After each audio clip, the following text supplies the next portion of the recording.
Hello everybody, DrMixable here. Today we're back with DCGR, and today's episode we'll be covering Sword of the Stars, The Pit. On to design. In Sword of the Stars, The Pit, the characters and enemies look a lot like cartoons. With their black and happy color palette, it seems like the art style was inspired by Saturday morning cartoon shows. The environments tend to be pretty plain though, and looks like sections were repeated in order to extend levels. However, the backgrounds do change as you progress further into the game, so you get some variety. There's a focus on some of the more active parts of the game. Piles, lockers, and all the other searchable objects will have an animation which gives the game a responsive feel and adds to keeping the game from looking stale. There are 3 different character classes you can play as: Marine, Pilot, and Engineer. They all have various different starting items and stats, allowing for different types of play. The Pit has an underlying turn-based strategy system to it. Whenever you take an action, it takes a varying amount of turns to do. For example, if you reload your gun, you won't be able to move for a set amount of turns, and the enemies will be able to get closer to you. Now it's time for controls. The Pit uses WASD as its main control method, and the mouse can be used to click on different objects as well as used to level up skills. You can access your inventory through I, and you can cycle through your weapons using Tab.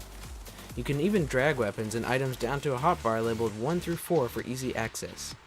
The arrow keys are used to move the targeting box around and can be placed on any square, so it's possible to anticipate enemy movements.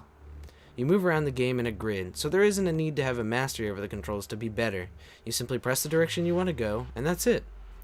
All the keys are customizable if you have some sort of funky style that you like to play games in. Gameplay. Sword of the Stars, The Pit is a turn-based RPG with some roguelike elements, most notably being when you die, you're dead.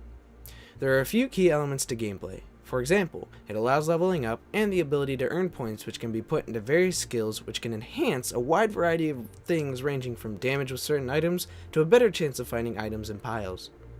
You also have an inventory which can be used to equip various weapons and armors as well as holding all of your cooking supplies and health items. You can cook at certain stations in order to create food which replenishes your hunger bar.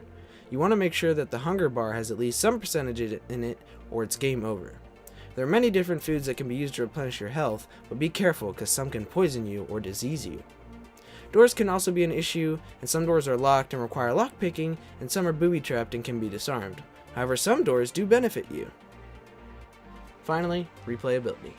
Having roguelike elements, The Pit has an almost automatic replay value. The 3 different characters you can choose from do make you want to try them all at least once, and the different paths you can take in terms of leveling up your skills may make you want to play it again to try different combinations.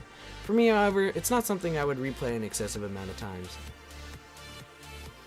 Overall, I thought Sword of the Stars, The Pit is a pretty good game with some neat little aspects to it, but it feels a little bit sluggish for having roguelike elements. Most of that is due to the turn-based system. As such, it's not one I would play over other roguelikes, however it isn't a bad game, it just isn't my type. Thanks for watching my review of Sword of the Stars, The Pit, and I hope to see you all in the next one.